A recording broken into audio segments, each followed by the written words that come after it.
street vendor vowed, "I'll take you away," to the shamed waitress. He returned as Mafia boss. The rain had no mercy that night in Chicago. It fell in sheets against the windows of the Golden Plate Diner, a place that smelled of burnt coffee and broken dreams. Elena Vasquez stood behind the counter, her hands trembling as she wiped the same spot for the 20th time. She was 23 years old, and every day felt like a lifetime of waiting for something that would never come. The clock on eye. The wall read 11:47. 13 minutes until closing.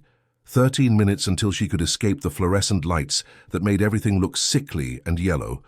13 minutes until she could walk the 6 blocks to her cramped studio apartment and pretend tomorrow would be different, but tonight would not end like the others. The bell above the door chimed, and Eleanor looked up to see Marcus Webb walk in. Her stomach dropped. Marcus was the son of the diner's owner, a man who believed his family name gave him rights to everything and everyone in his path. He wore expensive clothes that never quite fit his character, and his smile always promised something ugly. Behind him came 3 of his friends, all of them drunk, all of them looking at her like she was something to be consumed. Eleanor gripped the edge of the counter. The other waitress, Mira, had already left for the night. The cook, old Pete, was in the back, but his hearing was nearly gone. She was alone with them. Marcus slid onto a stool directly in front of her. His breath reeked of whiskey. "Elena," he said, drawing out her name like it belonged to him. "My favorite little Mexican waitress." "I'm Puerto Rican," she said quietly, though she knew the correction meant nothing to him. "Same thing." He laughed, and his friends laughed with him. "Get us some coffee, and make it good. None of that watered-down garbage you serve the regulars." Elena turned to the coffee machine, her hands shaking as she poured 4 cups. She could feel their eyes on her back, could hear them whispering and laughing. When she set the cups down, Marcus grabbed her wrist. "You know," he said, his grip tightening, "I've been thinking about you, about how you're wasting your life in this dump. I could change that. I could give you things." "Let go of me." Her voice came out smaller than she wanted. "Come on, Elena. Don't be like that. My father owns this place. He owns you." The door chimed again. Eleanor looked past Marcus to see a young man enter the diner. He was perhaps 25, with dark hair that needed cutting and clothes that had seen better days. He pushed a cart ahead of him, the kind street vendors used to sell food on corners. Rain dripped from his jacket onto the linoleum floor. He paused just inside the door, taking in the scene with eyes that missed nothing. Marcus turned, annoyed at the interruption. "We're closed." "Sign says 11 more minutes." The stranger's voice was calm, almost soft, but there was something beneath it that made Marcus's friends shift uncomfortably on their stools. "I said we're closed. Get your cart out of here before I call the cops." The stranger didn't move. His gaze shifted from Marcus to Eleanor, and something flickered in his expression. Recognition, perhaps, or understanding. "Let her go," he said. Marcus laughed. "Excuse me?" "Her wrist. You're hurting her. Let her go." The diner fell silent, except for the rain hammering against the windows. Marcus's grip on Elena tightened and she winced. "Do you know who I am?" Marcus stood, releasing her to face the stranger. "Do you have any idea whose diner this is?" "I know exactly who you are." The stranger's voice remained steady. "You're a man who thinks his father's money makes him important, but money doesn't make you a man, it just makes you expensive." Marcus's face reddened. He took a step forward, his fists clenching. "You want to say that again?" "I'll say it as many times as you need to hear it." What happened next was so fast that Elena barely registered it. Marcus swung, but the stranger moved like water around stone. In one fluid motion, he caught Marcus's arm, twisted, and brought him to his knees. The 3 friends jumped up, but the stranger's free hand came up in warning. "I don't want trouble," he said, his voice still impossibly calm. "But I'll finish what you start." Marcus's friends hesitated. They looked at each other, at Marcus writhing on the floor, at the stranger who held him with an ease that suggested this was not his first confrontation. One by one, they sat back down. The stranger released Marcus, who scrambled to his feet, his face a mask of humiliation and rage. "You're dead!" Marcus spat. You hear me? You're dead. My father knows people, real people, not street trash like you. Then tell your father to come find me. The stranger smiled, but it didn't reach his eyes. I'll be on the corner of 5th and Morrison, every night, selling empanadas. Marcus stormed out, his friends trailing behind him like kicked dogs. The door slammed, and then it was just Elena and the stranger, standing in the harsh fluorescent light, with the rain still falling outside. Elena's legs gave out. She caught herself on the counter, her breath coming in ragged gasps. The stranger was at her side in an instant, not touching her, just present. "Are you okay?" he asked. She nodded, though she wasn't. "Thank you. I don't know what would have happened if you hadn't come in. I saw them through the window, the way they were looking at you." He shook his head. "Men like that don't change. They just find new ways to take what they want." Eleanor looked at him properly for the first time. He was handsome in an unconventional way, with features that spoke of mixed heritage and eyes that held too much knowledge for his age. His hands were calloused, the hands of someone who worked for everything he had. "I'm Daniel," he said. "Daniel Reyes." "Elena." "I know, I heard him say your name." He paused. "I've seen you before, walking home at night. You always look so tired." She should have been unnerved by this admission, but she wasn't. There was nothing predatory in his gaze, only a quiet concern that felt foreign to her. "I work double shifts most days," she said. "This place doesn't pay much, but it pays." Daniel nodded slowly. He looked around the diner, at the cracked vinyl booths and the water-stained ceiling and the coffee that had been sitting too long on the burner. "You deserve better than this," he said. Elena laughed, but it came out hollow. "Everybody deserves better than something. Doesn't mean we get it." "No," Daniel agreed, "but maybe we can fight for it." He reached into his cart and pulled out a small container.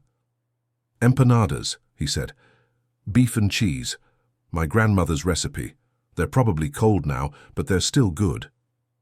Elena took the container, her fingers brushing his. A spark of something passed between them, something she couldn't name. "You don't have to do that." "I know, but you look like you haven't eaten all day." He was right. She had given her lunch to a homeless woman who came into the diner every afternoon, and dinner had been 2 crackers and a glass of water. Eleanor opened the container and took a bite. The empanada was cold, as he had warned, but it was also the best thing she had tasted in months. Flavors burst across her tongue, a perfect blend of spices and meat and love. "This is incredible," she said. Daniel's smile transformed his face. "My grandmother always said that food carries the soul of the person who makes it. If you cook with love, people can taste it." She sounds wise. She was.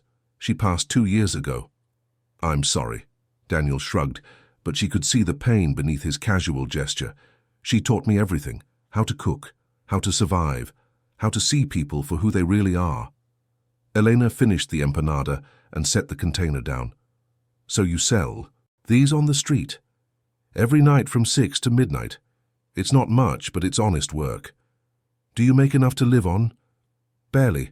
I have a room in a boarding house on the south side. It's small, but it's mine." Eleanor looked at him, this stranger who had walked into her nightmare and made it bearable. She wanted to ask him why he had intervened, why he was being so kind, why he looked at her like she mattered. But before she could speak, old Pete emerged from the kitchen, his apron stained with grease. "Closing time, Elena. You need help getting home." "I'll walk her," Daniel said, and there was something in his voice that made it sound less like an offer and more like a vow. Old Pete looked between them, his roomy eyes sharp despite his years. "You be careful out there. Marcus Webb doesn't forget." "I'm not afraid of Marcus Webb." "Then you're either brave or stupid." "Maybe both." Daniel smiled again, and this time it reached his eyes. "But tonight, I'm just a man who wants to make sure a woman gets home safe." Eleanor grabbed her coat from the back room and clocked out for the night. When she returned, Daniel was waiting by the door, his cart beside him. The rain had eased to a drizzle, but the streets were still slick and empty. They walked in silence for the first 2 blocks. the cart's wheels rattling against the broken pavement. Elena found herself stealing glances at Daniel, at the way he moved with quiet confidence, at the way he scanned every shadow, like he expected danger. "You're not from Chicago," she said finally. "No, I grew up in Los Angeles, East LA specifically." "What brought you here?" Daniel was quiet for a long moment. "I was running from something. Or maybe towards something. I still haven't figured out which." "That's not really an answer." "No, it's not." He looked at her, and in his eyes she saw echoes of her own loneliness. "Maybe one day I'll tell you the whole story. But tonight, you've had enough darkness." They turned onto her street, a narrow lane lined with apartment buildings that had seen better days. Elena stopped in front of her building, a 5-story walk-up with a broken buzzer and a lobby that always smelled of mildew. "This is me," she said. Daniel looked up at the building, his expression unreadable. "Which floor?" "4th. "Fire escape?" "Yes, but it's rusted. I don't think it would hold anyone's weight." "Good to know." He turned back to her. "Keep your door locked tonight.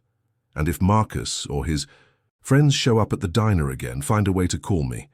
He handed her a slip of paper with a phone number scrawled on it. "I don't have a cell phone," she admitted. "I can't afford one." Something flickered in Daniel's eyes. Pain, perhaps, or anger at the injustice of a world where a woman who worked double shifts couldn't afford basic communication. "There's a payphone on the corner of 5th and Morrison," he said. "If you need me, call. I'll come." Eleanor clutched the paper like it was a lifeline. "Why are you doing this? You don't even know me." Daniel reached out and very gently brushed a strand of wet hair from her face. His touch was feather-light, respectful, nothing like Marcus's grabbing hands. "Because someone once did the same for me," he said, "and because everyone deserves at least one person who will show up when they call." Eleanor felt tears prick her eyes, but she blinked them back. She had learned long ago that crying solved nothing. "Thank you, Daniel." "Get some sleep, Elena. Tomorrow will be better." "You don't know that." "No," he admitted, "but I believe it, and sometimes belief is all we have." He turned and walked away, pushing his cart through the drizzle. Elena watched him until he disappeared around the corner, and then she climbed the 4 flights to her apartment and locked the door behind her. She sat on her narrow bed and looked at the slip of paper in her hand. A phone number. A stranger's promise. It wasn't much, but it was more than she had woken up with that morning. For the first time in longer than she could remember, Elena Vasquez fell asleep with something that felt almost like hope. The next few weeks passed in a blur of exhaustion and stolen moments. Elena worked her shifts at the Golden Plate, always watching the door, always waiting for Marcus to return. But he didn't. Whatever Daniel had done that night had been enough to keep him away, at least for now. Instead of Marcus, Daniel came. He would arrive around 10:30, just as the late-night rush was dying down, and order a cup of coffee that he never actually drank. He would sit at the counter and watch her work, and when things were slow, they would talk. Eleanor learned that Daniel was 26 years old and had been on his own since he was 17. His mother had died when he was young, and his father had disappeared long before that. He had grown up with his grandmother in a small apartment that always smelled of spices and love.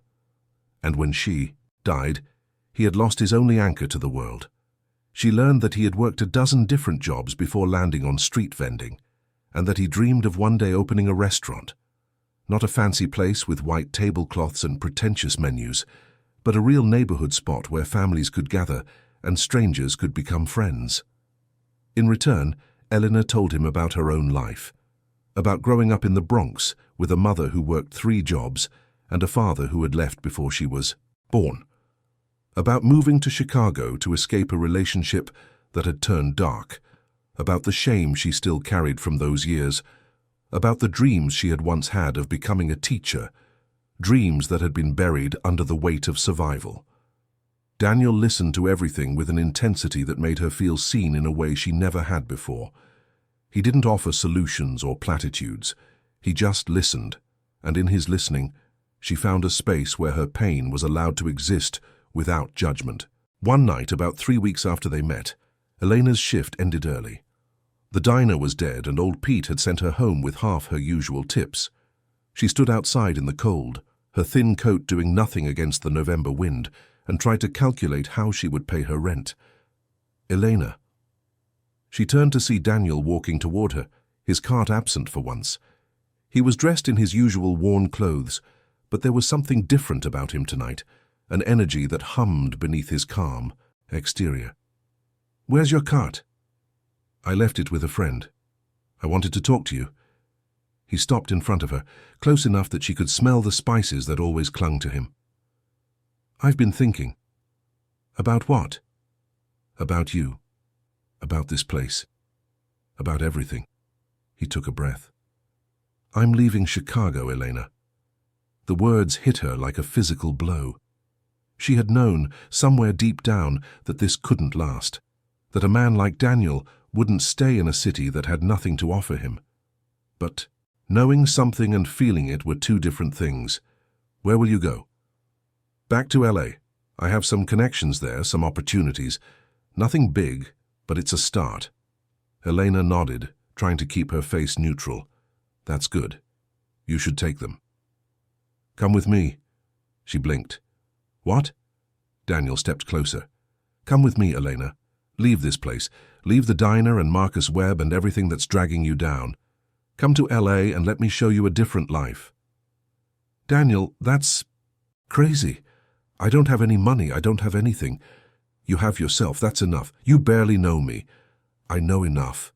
He reached out and took her hands in his. His palms were warm despite the cold, rough with calluses but gentle in their touch. "I know that you're kind even when the world gives you every reason not to be. I know that you're stronger than you think. I know that you deserve more than this, and I want to be the one to help you find it." Eleanor stared at him, her heart pounding. This was insane. She couldn't just leave everything behind on the word of a man she had known for a few weeks. She had responsibilities. She had debts. She had a life, such as it was. But as she stood there, in the freezing wind, looking into Daniel's eyes, she realized something. The life she had wasn't really a life at all. It was an existence, a series of days strung together by necessity and survival. And for the first time, someone was offering her a chance at something more. "I can't," she whispered. "It's too risky. What if it doesn't work out?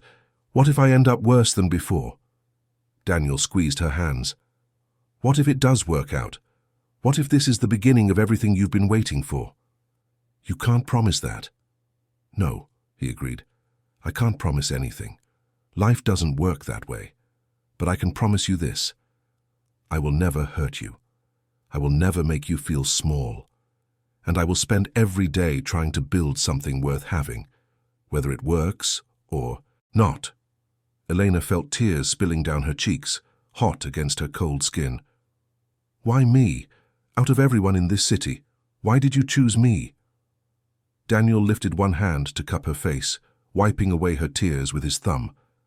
"Because you looked at me like I was a person, not a vendor. Because you thanked me for food that cost me 50 cents to make. Because when you smile, it's like watching the sun come out after a storm." He leaned closer, his forehead almost touching hers. "I'm not asking you to love me, Elena. I'm just asking you to let me try, to give us a chance, to believe that maybe, just maybe, two broken people can build something whole." Elena closed her eyes. She thought of her apartment with its mold and loneliness. She thought of Marcus Webb and his father's money, and the way they looked at her like she was property. She thought of the dreams she had buried, and the woman she had become, and then she thought of Daniel, his quiet strength, his gentle hands, the way he made her feel, like she mattered. She opened her eyes and looked at him. "Okay," she said. Daniel's face broke into a smile that made him look years younger. "Really? Really? But I need time to settle things here, to give notice at the diner, to pack what little I have.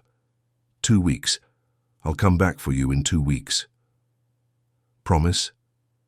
Daniel lifted her hand to his lips and kissed it softly. "I promise. I'll take you away from this place, Elena, and I'll spend the rest of my life making sure you never regret it." He held her there in the cold for a long moment, and Elena felt something shift inside her.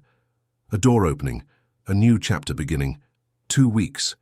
In 2 weeks, her life would change forever. She just didn't know how much. Check if you're already subscribed to this channel. Every week a new story unfolds here.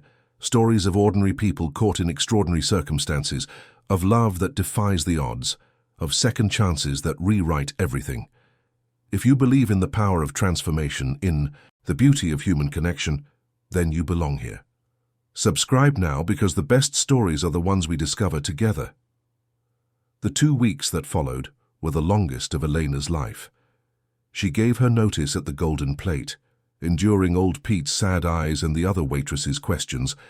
She packed her belongings into a single suitcase, which took less time than she had expected because she owned so little, and she waited. Daniel called her every night from a payphone in Los Angeles. He told her about the apartment he had found, a small place in a neighborhood called Echo Park that was just starting to turn around.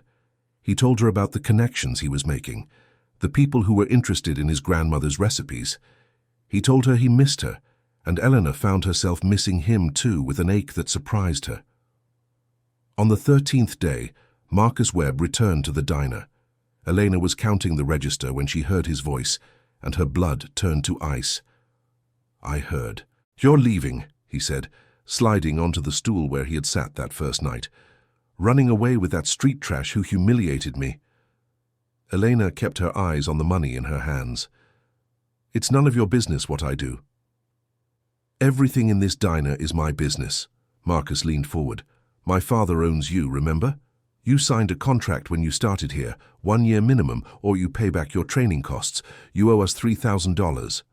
Elena's hand stopped moving. She had forgotten about that clause, the one buried in the paperwork she had signed in desperation when she first arrived in Chicago.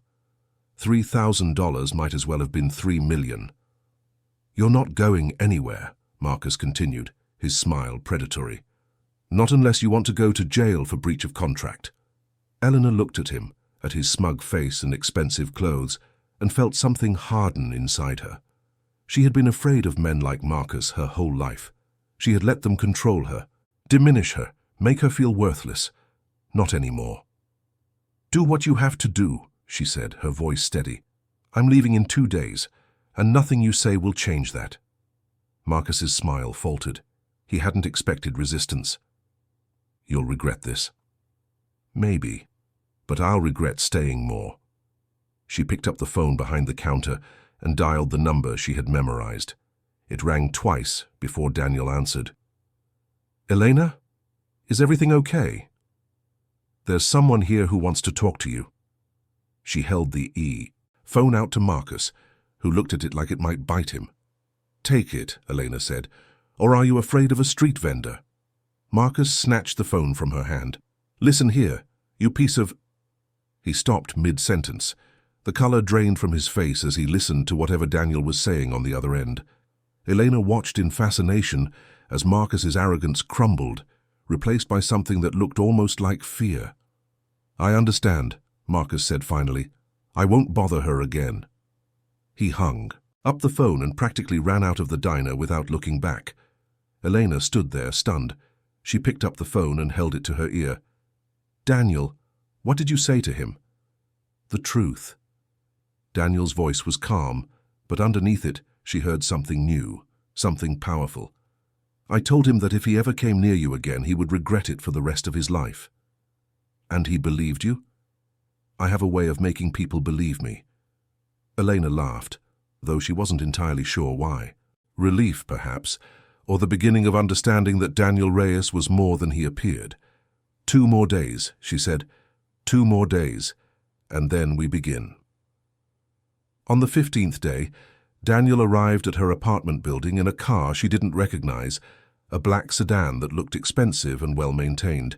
He stepped out wearing clothes she had never seen before, nicer than his usual street vendor attire, but still understated. Elena stood on the sidewalk with her single suitcase, watching him approach with eyes that saw him clearly for the first time. "Ready?" he asked. "Who are you, Daniel?" He smiled, but it was a different smile than before. There were shadows in it, secrets that hadn't yet been spoken. "I'm the man who's going to take you away from here," he said, "just like I promised." He took her suitcase and loaded it into the trunk. Then he opened the passenger door for her and waited while she slid inside. The leather seats were soft, the car warm against the winter chill. Daniel got behind the wheel and started the engine. "Los Angeles is a long drive," Andy said. "We'll stop along the way, take our time. There's no rush anymore." Elena looked at him, at this stranger who had walked into her life and turned it upside down. She had so many questions, so many doubts. But as the car pulled away from the curb and Chicago began to fade behind them, she realized something. It didn't matter who Daniel had been. What mattered was who they would become together.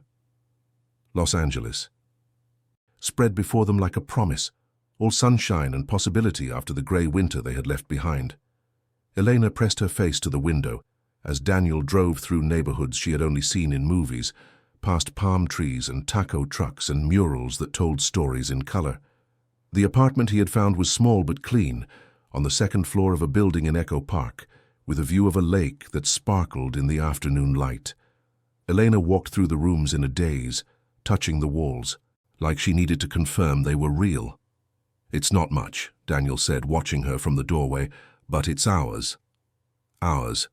The word wrapped around her like a blanket. "It's perfect," she said. Those first months in Los Angeles were a blur of discovery. Elena found work at a neighborhood clinic, answering phones and filing paperwork. The pay was modest but steady, and her co-workers were kind in a way she had forgotten people could be. Daniel, meanwhile, threw himself into building something new. He spent long days in a commercial kitchen he rented by the hour, perfecting his grandmother's recipes and creating new ones. He networked with restaurant owners and food critics, slowly building a reputation as a chef to watch. At night, they would sit together on their small balcony, eating whatever creation Daniel had brought home, talking about their dreams and their fears and everything in between. It was during these conversations that Elena began to understand the depth of the man she had fallen in love with. Because she had fallen in love with him, she realized, somewhere between Chicago and Los Angeles, between the old life and the new, Daniel Reyes had become the center of her world. But there were things he didn't tell her. Questions he deflected with smiles and subject changes. Where had the car come from? How did he know Marcus Webb's father well enough to make Marcus afraid? What were the connections he had mentioned, the opportunities that had brought him back to L.A.? Elena didn't push. Everyone had secrets, and Daniel had given her no reason to distrust him. Whatever his past contained, he had chosen to share his future with her. That had to count for something. 6 months after they arrived in Los Angeles, Daniel took her to dinner at a restaurant in Hollywood. It was the nicest place she had ever been, with white tablecloths and waiters in black vests and a menu that had no prices. "What are we celebrating?" Elena asked, suddenly nervous in her thrift store dress. Daniel reached across the table and took her hand. "We're celebrating us. 1 year ago today, I walked into that diner and met the woman who would change my life." Elena felt her cheeks warm. "You remembered the date?"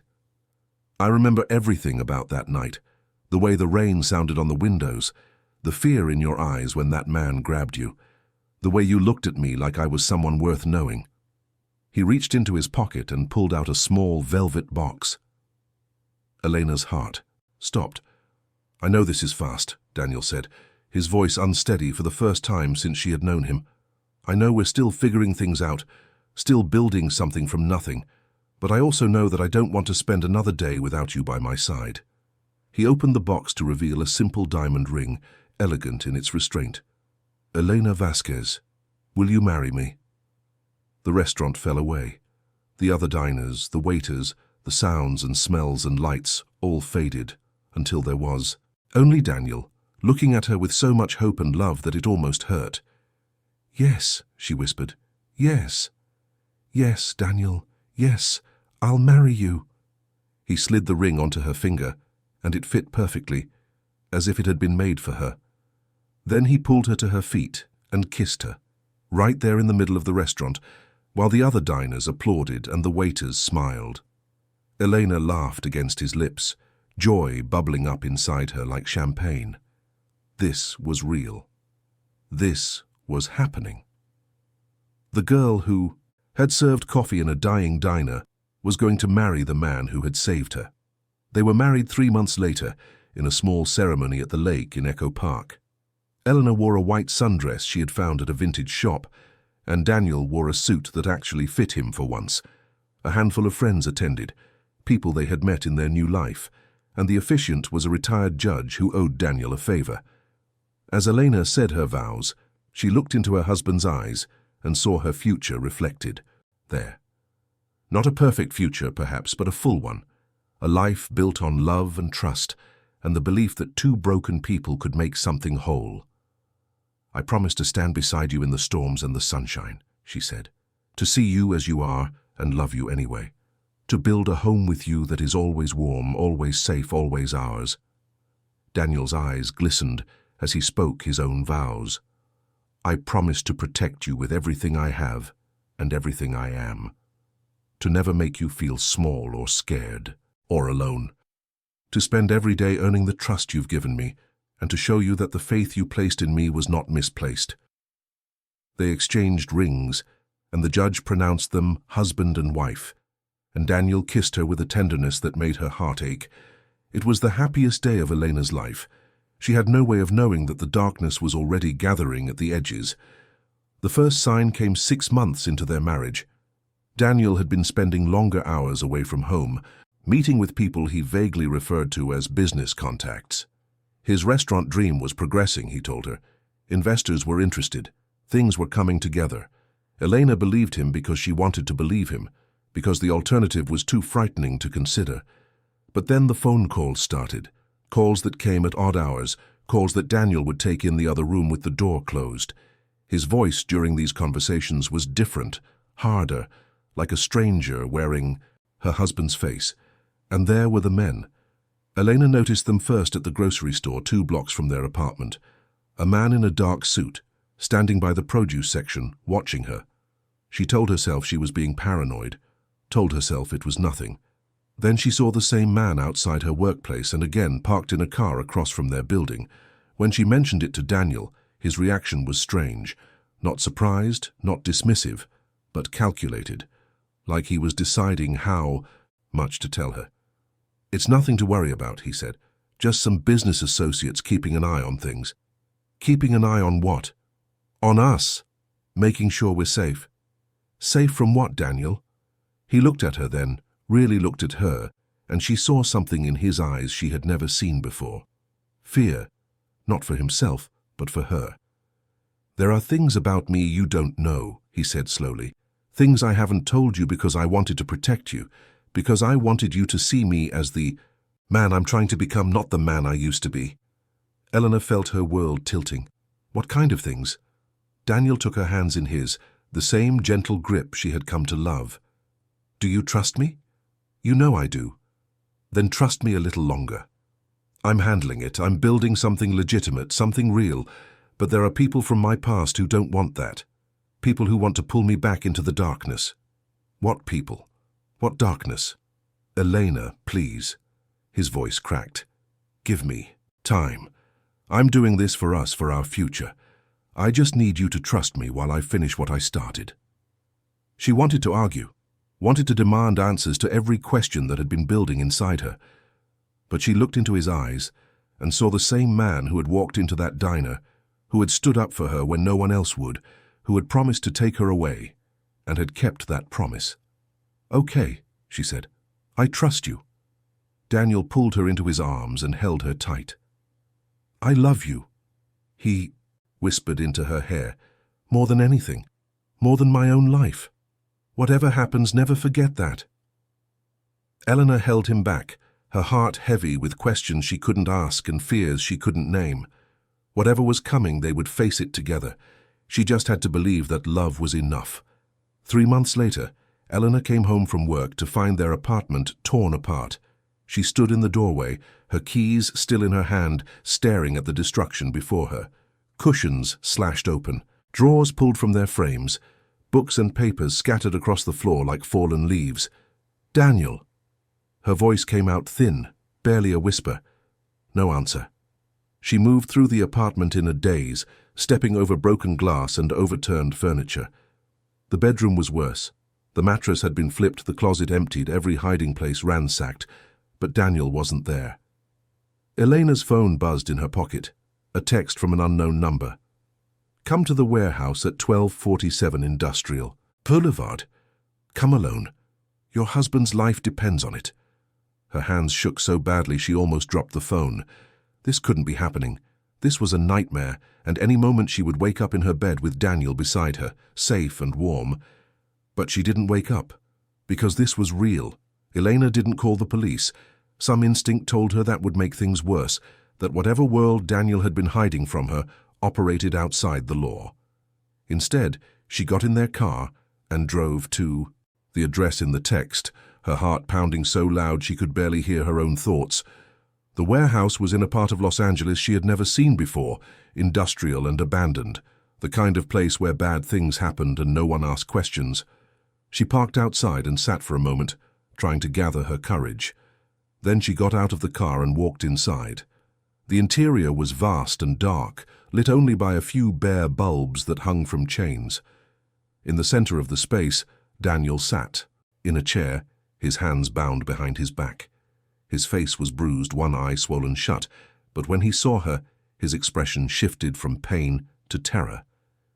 "Elena, no, run!" But it was too late. A man emerged from the shadows.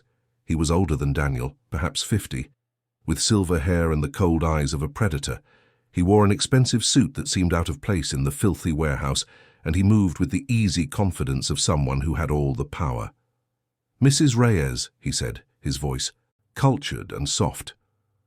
"How good of you to join us. My name is Victor Castellano, and your husband has been keeping secrets from both of us." Elena stood frozen, her gaze moving between Victor and Daniel. "What is this?" she managed. "What's happening?" Victor smiled, and it was the smile of a shark who had just spotted blood. "Your husband didn't tell you. He didn't explain what he was before he became your noble street vendor." "Victor, please." Daniel's voice was desperate. "She has nothing to do with this. Let her go." "I'm afraid I can't do that." Victor circled Elena slowly, studying her like she was a piece of merchandise. "You see, Daniel owes me a great debt. He worked for me once, one of my most promising soldiers, and then he betrayed me, stole something valuable and disappeared." Elena's mind reeled. Soldier, betrayed. The words painted a picture she didn't want to see. "I don't understand," she whispered. "Of course you don't. Daniel was always good at pretending to be something he's not." Victor stopped in front of her, close enough that she could smell his cologne, expensive and suffocating. "He was born into this world, Mrs. Reyes. His father was one of my most loyal lieutenants. When his father died, Daniel was raised to take his place, and he was good at it, very good, until he decided he wanted to be a civilian." Elena looked at Daniel, searching for denial in his face. But what she saw there was worse than denial. It was guilt. It was truth. "Daniel?" Her voice broke on his name. "Elena, I'm sorry." Tears streamed down Daniel's bruised face. "I wanted to tell you.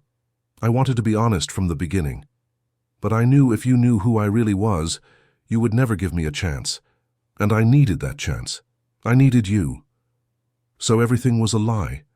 The street vendor, the empanadas, the dream of a restaurant. The love wasn't a lie." His voice was fierce despite his injuries. "Everything I feel for you is real. The man I became when I met you, that's who I want to be. That's who I'm trying to be." "Touching," Victor interrupted, "but irrelevant. Daniel took something from me, a ledger containing information that could destroy my organization. I want it back." "I don't have it anymore," Daniel said. "I gave it to someone I trusted, someone who would use it to bring you down if anything happened to me." Victor's expression flickered. "You're bluffing." "Am I? Kill me, and find out. The warehouse fell silent. Elena watched Victor's face, saw the calculation happening behind his cold eyes. For a long moment, no one moved. Then Victor smiled again. Perhaps there's another way to resolve this. He turned to Elena. You seem like a smart woman, Mrs. Reyes. Resourceful, capable of surviving in difficult circumstances. What do you want from me? I want the ledger, and I believe that with the proper motivation, you can find it. Victor pulled a phone from his pocket and showed her a photo. It was of her mother in the Bronx, walking to the grocery store. Find the ledger and bring it to me within 1 week. If you fail or if you go to the police, your mother will suffer the consequences. Elena felt the floor drop out from under her. You wouldn't. I would, and I will. This is not a negotiation, Mrs. Reyes. This is a transaction. The ledger for your mother's life. And as a show of good faith, I'll release your husband so he can help you with the search. Victor signaled to one of his men, who cut Daniel's bonds. Daniel staggered to his feet and immediately moved to Elena's side, putting himself between her and Victor. If you touch her family, I will end you, Daniel said, his voice low and dangerous. Save your threats for someone who believes them. Victor straightened his cuffs. 1 week, Mrs. Reyes. The clock starts now. He walked past them and out of the warehouse, his men following like shadows. Elena and Daniel stood alone in the dim light, surrounded by silence and the weight of everything that had been revealed. Elena. Daniel reached for her, but she stepped back. Don't touch me. Please let me explain. Explain what? That our entire marriage is built on lies, that the man I thought I knew doesn't exist? He does exist, Daniel's voice cracked. The man who loves you, who would die for you, that man is real. The rest was just survival, Elena. I did what I had to do to stay alive long enough to find something worth living for. And you found that by deceiving me? I found it by loving you. He moved closer, slowly, like approaching a wounded animal. When I walked into that diner and saw you, something changed in me. I saw a chance to be different, to be better. Everything since then has been about trying to deserve you. Eleanor felt her anger warring with something else, something that looked uncomfortably like understanding. She thought of her own secrets, her own shame, the things she had done to survive that she had never told anyone. Who are you, really? She asked. Before the diner, before me. Daniel closed his eyes. When he opened them, she saw the man behind the mask for the first time. I was a criminal, a killer. I did terrible things for Victor Castellano and told myself it was just business. But it wasn't business when I watched people suffer. It wasn't business when I destroyed lives. He paused, his voice dropping to a whisper. I stole the ledger because it was the only way out. The information in it is Victor's insurance against his enemies, but it's also his vulnerability. As long as I have it, he can't touch me. But he touched you tonight. He found us. Because I got careless. I thought I had more time. I thought I could build something legitimate before he tracked me down. Daniel's hands clenched at his sides. I was wrong. Elena stood in the wreckage of her illusions, trying to find solid ground. The man before her was not the man she had married. Or perhaps he was, and she had simply refused to see the darkness. That had always been there. But as she looked at him, bruised and desperate and utterly broken, she also saw something else. She saw a man fighting to be better than his past, a man who had risked everything for a chance at redemption, and she saw her own reflection. We have 1 week, she said finally. Daniel looked up, hope flickering in his eyes. Elena, I'm not forgiving you. I'm not even sure I can trust you, but my mother's life is in danger, and I can't save her alone. She met his gaze squarely. Tell me everything, every secret, every lie, and then we figure out how to get that ledger before Victor destroys everything we love. The week that followed was the longest of Elena's life. Daniel told her everything, about his childhood in the organization, his rise through the ranks, the violence he had committed and witnessed, about the moment he had decided to leave, the ledger he had stolen, the man he had paid to hide it. That man was named Carlos Mendez, a former associate of Victor's who had gone into hiding 5 years ago. Daniel had entrusted him with the ledger because Carlos was the only person in his old life he could trust. But Carlos had disappeared, moved from address to address, always one step ahead of Victor's reach. Finding him would not be easy. Elena threw herself into the search with a focus that surprised even herself. She used skills she didn't know she had, abilities forged in years of survival. She made calls, followed leads, knocked on doors in neighborhoods where a woman like her shouldn't walk alone. Daniel worked alongside her, but he was different now. The confident man she had married had been replaced by someone quieter, more careful. He watched her constantly, not with suspicion, but with something like wonder, as if he couldn't believe she was still there. They didn't talk about the future. They didn't talk about what came after. They simply worked, hour after hour, day after day, while the clock ticked toward Victor's deadline. On the 4th day, Elena found a lead. A woman who had known Carlos's sister, who had heard that Carlos was living somewhere in Arizona under an assumed name. It wasn't much, but it was enough. They drove through the desert night, the vast darkness broken only by their headlights and the occasional distant glow of a small town. Elena sat in the passenger seat, watching the stars through the window, feeling farther from home than she ever had in her life. "What happens if we find him?" she asked. "We get the ledger and bring it to Victor. He lets your mother go and then we disappear." "Disappear where?" "Somewhere he can't find us. A small town maybe. Another country. Anywhere we can start over. And if the ledger isn't enough, if Victor decides to hurt my mother anyway." Daniel was quiet for a long moment. When he spoke, his voice was hard. "Then I end him. Whatever it takes." Eleanor looked at his profile in the darkness, at the jaw set with determination and the eyes fixed on the road ahead. This was the man she had married, both of them. The gentle soul who made empanadas with love, and the soldier who had ended lives without mercy. Could she love both versions?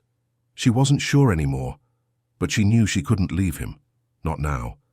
Not when everything they had built hung in the balance. They found Carlos in a trailer park outside Tucson. He was older than Elena had expected, weathered by years of hiding and paranoia. When he saw Daniel at his door, his face went pale. "I knew you'd come," Carlos said. "I knew Victor would find you eventually." "I need the ledger, Carlos." "Of course you do. Everyone needs something." Carlos stepped back to let them inside. The trailer was small but clean, filled with books and the smell of cigarettes. "It's going to cost you." "Name your price." "Protection. I'm tired of running. I want Victor off my back for good." Daniel nodded slowly. "Done. The information in that ledger will put Victor away for the rest of his life. Once it's in the right hands, no one will be hunting you anymore." Carlos studied him with eyes that had seen too much. "You've changed. The old Daniel would have just taken what he wanted. The old Daniel didn't have anything worth protecting." Carlos's gaze shifted to Eleanor, and something softened in his expression. "She must be special. She's everything." Carlos disappeared into the back of the trailer and returned with a small, safe deposit box. Inside was a worn leather ledger, its pages filled with handwritten records. "Everything Victor wants to keep hidden is in there," Carlos said. "Payments, contacts, orders, enough to bring down his entire organization." Daniel took the ledger with hands that trembled slightly. "Thank you, Carlos." "Don't thank me. Just make sure Victor pays for what he's done." They drove back to Los Angeles with the ledger secured in the trunk and hope flickering in Elena's chest for the first time in days. They would give Victor what he wanted. They would save her mother. And then they would disappear into a new life. But as they pulled into the city, Eleanor's phone buzzed with another text from an unknown number. "Change of plans. Come to the pier at midnight. Alone." Eleanor showed Daniel the message, her heart sinking. "It's a trap," Daniel said. "I know. But what choice do we have?" Daniel pulled over to the side of the road and turned to face her. In the dim glow of the streetlights, she could see the war playing out behind his eyes. "I'm not letting you go alone. If we both go, he'll know something's wrong." He specified alone. "Elena, listen to me." Daniel took her hands in his. "Victor doesn't negotiate. He takes. Whatever he's planning, it ends with you dead. Not if I give him what he wants. The ledger isn't enough, it never was. He wants to punish me for leaving, and the best way to do that is through you." Eleanor felt fear coiling in her stomach, but she forced herself to stay calm. "Then what do we do?" Daniel was quiet for a long moment. When he spoke, his voice was different, harder, the voice of the man he used to be. "We give him the ledger, and then we destroy him." The pier stretched into the darkness like a finger pointing toward oblivion. Elena walked along its length alone, the ledger clutched to her chest, her footsteps echoing on the weathered boards. Victor was waiting at the end, flanked by two of his men. In the distance, she could see a boat rocking gently against its moorings. "Mrs. Reyes." Victor's smile was the same sharp grin from the warehouse. "I trust you have what I asked for." Elena held up the ledger. "I want to see proof that my mother is safe first." Victor nodded to one of his men, who produced a phone and showed her a live video feed.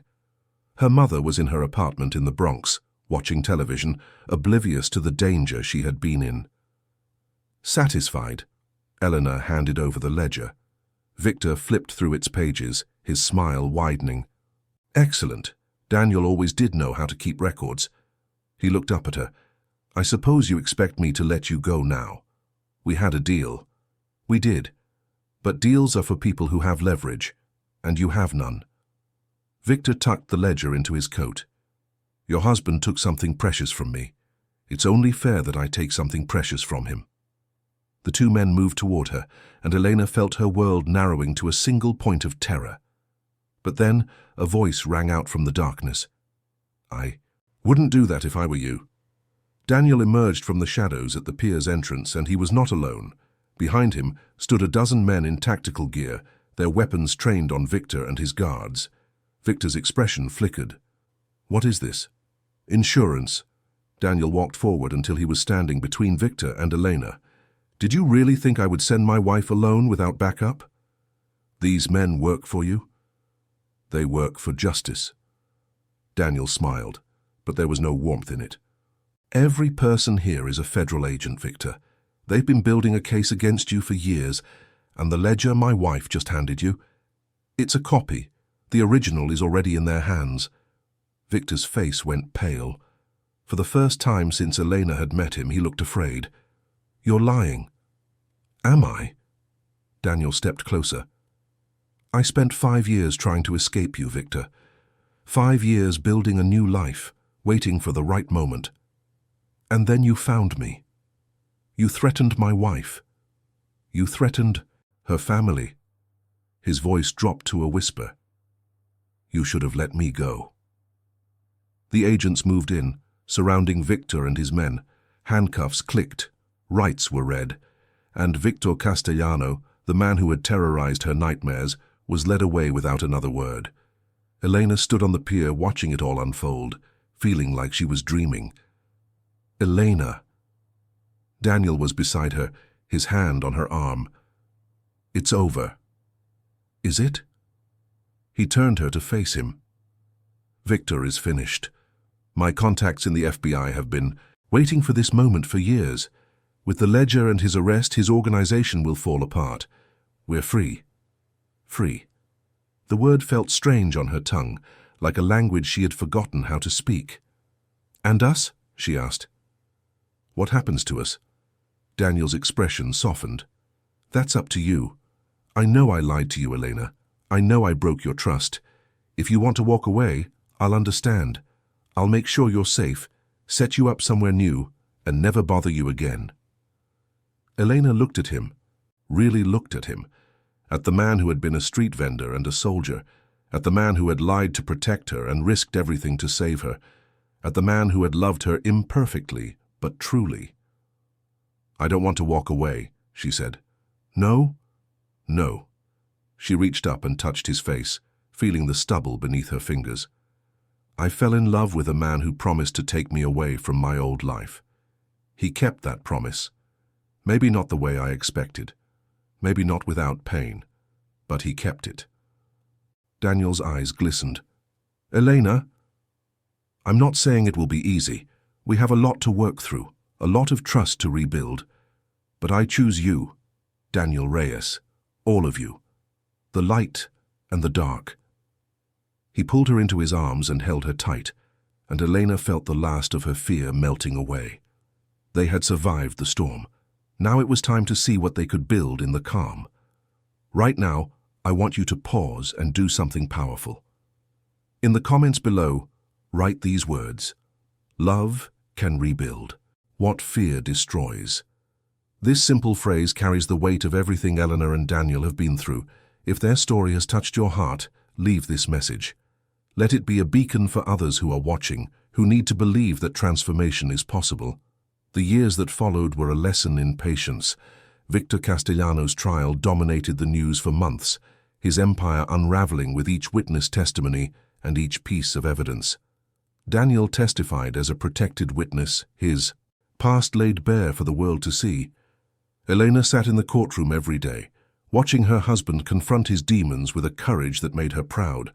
When the verdict came down, it was guilty on all counts. Victor Castellano would spend the rest of his life in prison. Eleanor wept when she heard the news, not from joy, though there was that, but from relief, from the knowledge that the shadow that had haunted their lives was finally irrevocably gone. After the trial, they kept their promise to disappear.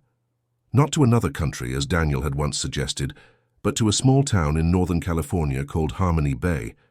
It was the kind of place where everyone knew everyone, where the biggest news was the annual Harvest Festival, where the oceans stretched endlessly toward the horizon like an invitation to start fresh. Daniel opened his restaurant there. He called it Eleanor's Kitchen, though she protested the name. "It should be your grandmother's name," she said. "She taught you everything." "She would have wanted it this way," Daniel replied. "She always said the greatest gift a man can give is to honor the woman who changed his life." The restaurant became the heart of Harmony Bay. Families gathered there on Friday nights. Young couples had first dates over Daniel's famous empanadas. The local high school held its prom dinner in the back room, and Daniel cooked for them without charging a dime. Elena worked there too in the beginning. She managed the books, greeted customers, learned to make Daniel's grandmother's recipes with her own hands. But as the months passed, she felt something pulling at her, an old dream that had been buried but never quite died. "I want to go back to school," she told Daniel one night as they closed up the restaurant. "I want to become a teacher." Daniel's face broke into a smile.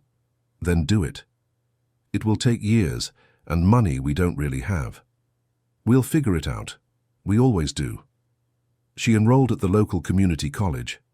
The following semester, it was strange being a student again at 32, surrounded by teenagers who had their whole lives ahead of them. But Elena discovered something unexpected. She was good at this. Learning came naturally to her, and more importantly, she loved it. She earned her associate degree, then transferred to a state university to complete her bachelor's. Daniel drove her to campus every day, making her coffee in the mornings and quizzing her on material in the evenings. When she graduated with honors, he cried harder than she did. Elena became a teacher at Harmony Bay Elementary School. She taught 3rd grade, and her students adored her. She was patient and kind, the kind of teacher who noticed when a child was struggling and stayed after school to help. She organized field trips and science fairs and holiday concerts, pouring herself into her work with a passion that surprised even her. One afternoon, a little girl named Maria approached her desk after class. Maria was from a family that had recently immigrated, and she struggled with English in a way that made her withdraw from her classmates. "Mrs. Reyes?" Maria's voice was barely a whisper. "Yes, sweetheart?" "The other kids said I don't belong here, because I talk different." Elena felt her heart clench. She remembered being that little girl once. So long ago it felt like another lifetime. She knelt down so she was eye level with Maria. "Do you know something? When I was your age, I felt the same way. People said I didn't belong because of where I came from, how I spoke, what my family looked like. And for a long time, I believed them. Maria's eyes widened. You did. I did. But then, I learned something important. The people who tell you that you don't belong are usually the ones who are afraid. Afraid of how strong you are. Afraid of how bright you can shine. Elena took Maria's hands in hers. You belong everywhere you choose to be, Maria. And anyone who says otherwise just hasn't. Learn to see how special you are yet. Maria threw her arms around Elena's neck, and in that moment Elena felt something settle inside her. This was why she had survived. This was why she had fought so hard to build a new life. So she could be here, for children like Maria, teaching them that their past did not define their future. When she told Daniel about the encounter that evening, he listened with that quiet intensity she had come to love. You're changing lives, he said. I'm trying. No, Elena, you are. He reached across the table and took her hand. Do you remember what I said to you that first night in Chicago? That everyone deserves at least one person who will show up when they call? She nodded. You're that person for those kids. You're showing them that someone believes in them, even when the world tells them they're not enough. His voice thickened. You showed me the same thing. Elena squeezed his hand. We showed each other. That night, lying in bed with Daniel's arms around her, Elena thought about how far they had come. From a dying diner in Chicago to a small restaurant in a town called Harmony Bay.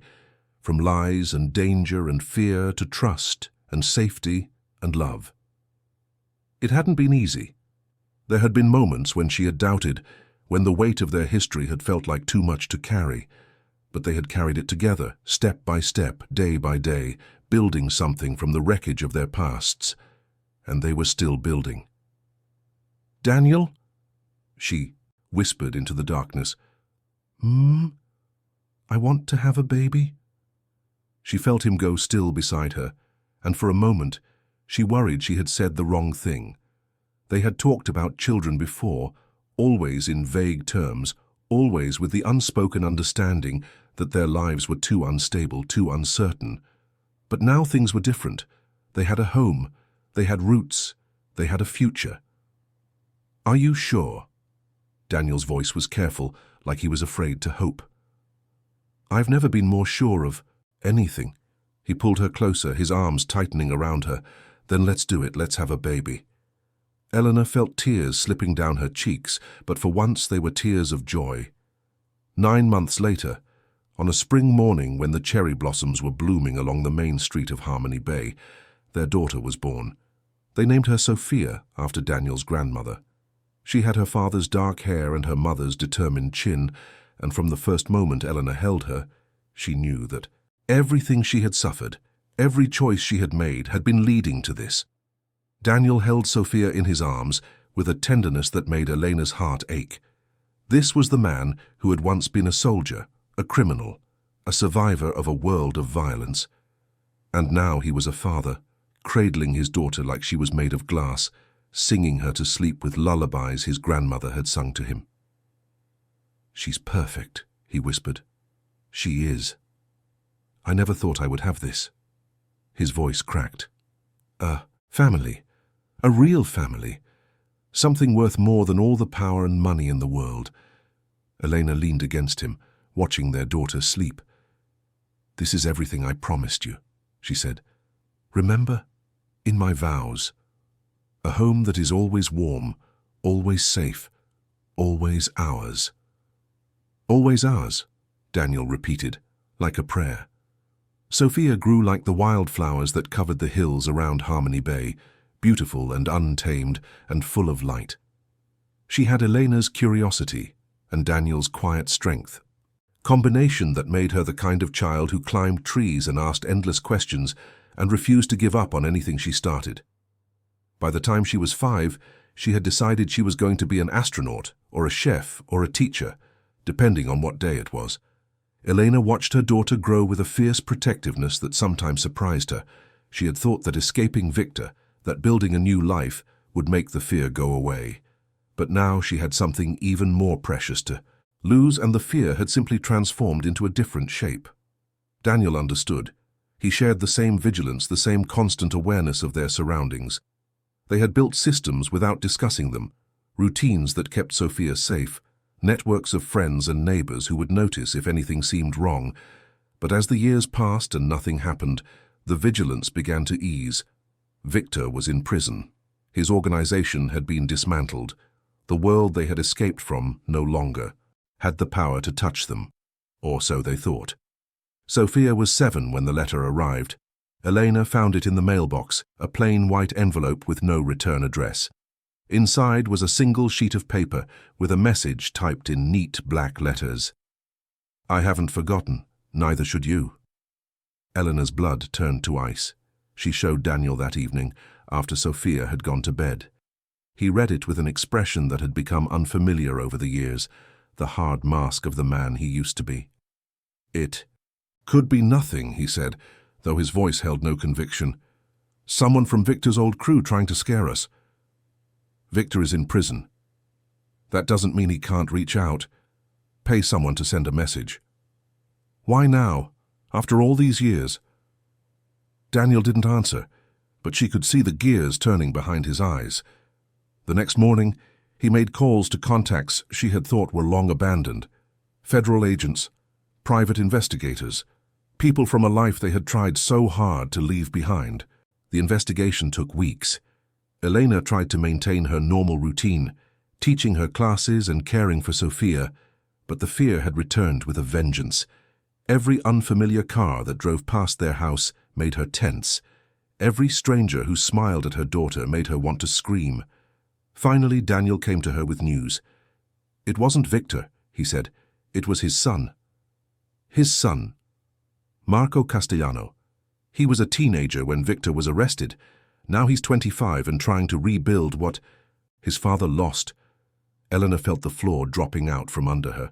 A new generation of threats, a new cycle of violence. "What do we do?" Daniel took her hands in his. "We've built a good life here, Elena. I won't let anyone take it from us. But how do we fight someone like that? We're not the people we used to be." "No, we're not." Daniel's grip tightened. "We're stronger." Over the following months, they took precautions, security systems, trusted friends who knew to watch for anything. Unusual. Elena even learned to shoot, though the weight of the gun in her hands made her feel like someone else entirely. But Marco Castellano didn't come for them. Instead, he played a longer game.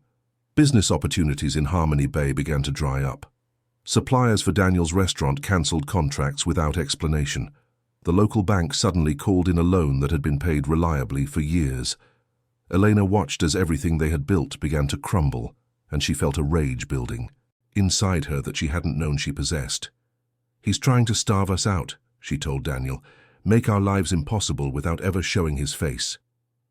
He's good at this, better than his father was. Then we have to be better." Eleanor had never considered herself brave. She had always seen herself as a survivor, someone who endured rather than fought back.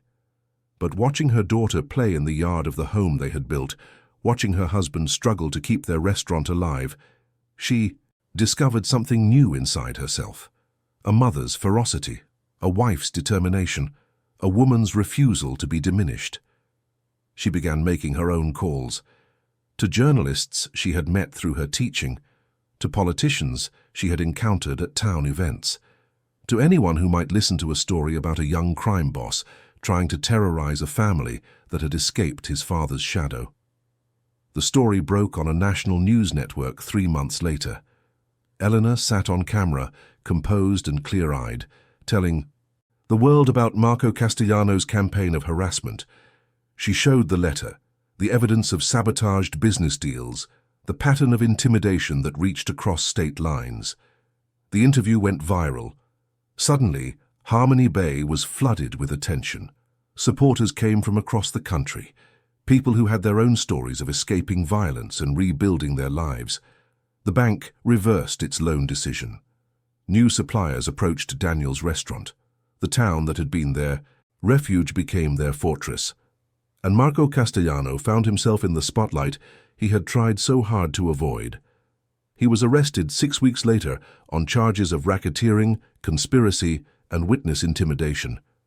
The evidence that Elena had helped gather, combined with testimony from others his campaign had targeted, was overwhelming. Like his father before him, Marco Castellano would spend years behind bars. When Elena heard the verdict, she didn't cry. She didn't celebrate. She simply sat in the living room of their home, watching Sofia do her homework at the kitchen table, feeling the weight of exhaustion and relief pressing down on her shoulders. Daniel sat beside her and took her hand. "You did it," he said. "We did it." "No, Elena." He turned her face toward him gently. You stood up when I didn't know how.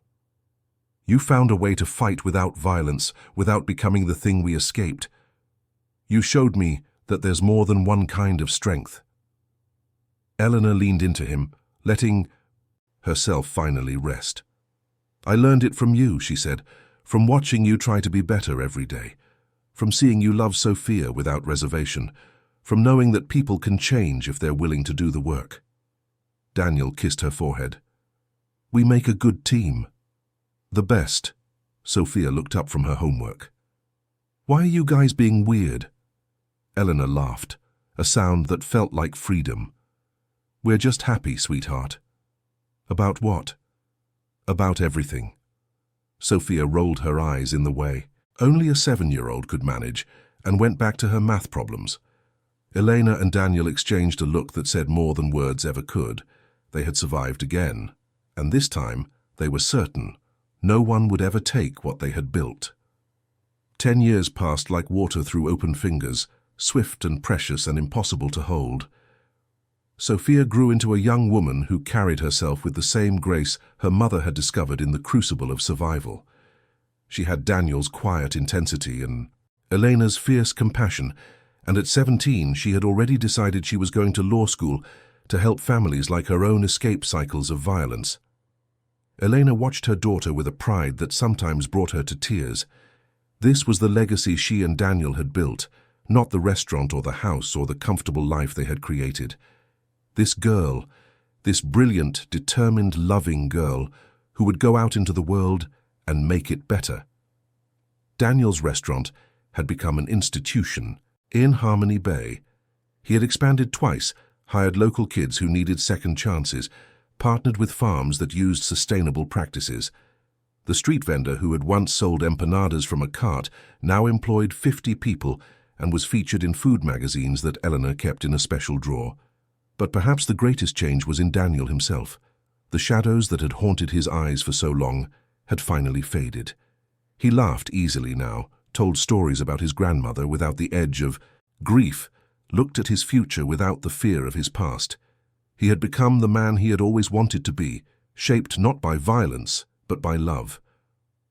On the morning of their 20th wedding anniversary, Eleanor woke to find the bedroom filled with flowers, roses and lilies and sunflowers, their scents mingling in the soft light of dawn. "Daniel?" He appeared in the doorway, dressed in the same clothes he had worn to their wedding all those years ago. Time had streaked his hair with grey and lined his face with the map of their shared history. But his smile was the same one that had captured her heart in a dying diner in Chicago. "Happy anniversary." Elena sat up, tears already forming. "You remembered the flowers." "I remember everything." He came to sit beside her on the bed, taking her hands in his. "I remember the rain. I remember Marcus Webb and the way you stood up to him. I remember the way you looked at me, like I was someone worth saving. You were. You are. Because of you." He reached into his pocket and pulled out a small velvet box. "I know we're already married, but I wanted to do this again. Properly, with everything we know now." He opened the box to reveal a ring, not the simple diamond of their first engagement, but something more elaborate, a band of gold studded with tiny stones that sparkled like captured starlight. "Elena Reyes, will you marry me again? Not because we have to, not because we're running from anything, but because every day I wake up next to..."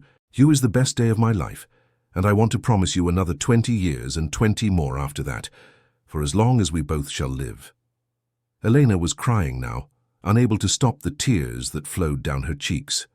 But they were tears of joy, of gratitude, of a love that had been tested by fire and emerged stronger than steel. "Yes," she whispered. "Yes, Daniel. Always yes."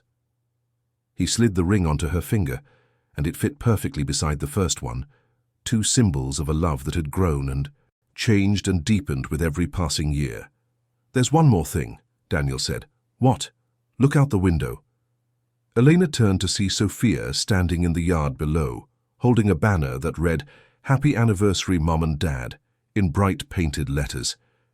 Beside her stood dozens of people they loved, neighbors and friends and family they had made along the way, all gathered to celebrate 20 years of survival and love. Elena laughed through her tears. "You planned this." "I had help." Daniel nodded toward their daughter. "She said you deserved a party." She was right. They descended into the yard together, hand in hand, and were immediately surrounded by the people who had become their world. Hugs and congratulations, stories and laughter, food from Daniel's restaurant and music from a band made up of local teenagers. Elena stood in the middle of it all, watching her husband dance with their daughter, watching the community they had built celebrate a love story that had begun in darkness and emerged into light. And she thought about the woman she had been 20 years ago, frightened and alone, working double shifts in a failing diner, believing that her life would never amount to anything more than survival. If she could go back and tell that woman what waited for her, she wasn't sure the woman would believe it. A love that challenged and transformed her, a daughter who carried her best qualities into the future, a home that was always warm, always safe, always theirs. But that was the thing about hope. It didn't require belief. It only required the courage to keep going, to take the next step, to trust that something better waited on the other side of fear. Daniel found her as the party wound down, the sunset painting the sky in shades of orange and pink. "What are you thinking about?" he asked. "That night in Chicago, the rain, the diner, the moment you walked through the door." Daniel smiled. "The best decision I ever made. Saving me from Marcus. Webb?" "No." He pulled her close. "Recognizing that you were saving me." Elena rested her head against his chest, listening to his heartbeat, the steady rhythm that had become the soundtrack of her life. "We saved each other," she said. "We did, and we'll keep doing it, every day for the rest of our lives." The last light of the sun faded into evening, and the stars emerged one by one, the same stars that had watched over them on the long drive from Chicago to Los Angeles all those years ago. Elena looked up at them and made a wish. Not for anything new, not for anything she didn't already have, just for more time. More mornings waking up beside Daniel, more dinners with Sophia, more moments like this one, where love was all around her, and the past was finally fully at rest. The street vendor had promised to take her away. The Mafia boss had returned to keep that promise. And Elena Vasquez, the waitress who had once believed she deserved nothing, had discovered something profound. That the greatest transformation happens not when we escape our circumstances, but when we find the courage to let love rewrite our story. If you've watched this far, it's because you liked this story. Leave a comment saying, "I've watched this far," so I can get to know you and see who really enjoys the stories here on the channel. And if this story touched your heart, if it made you believe in second chances and the power of love to overcome the darkest circumstances, then please give this video a like. Your support helps us bring more stories like this to life. Don't forget to share this story with someone who needs to hear it today, someone who might be going through their own storm and needs to remember that sunshine follows rain. Finally, if you haven't already, subscribe to this channel and turn on the notification bell.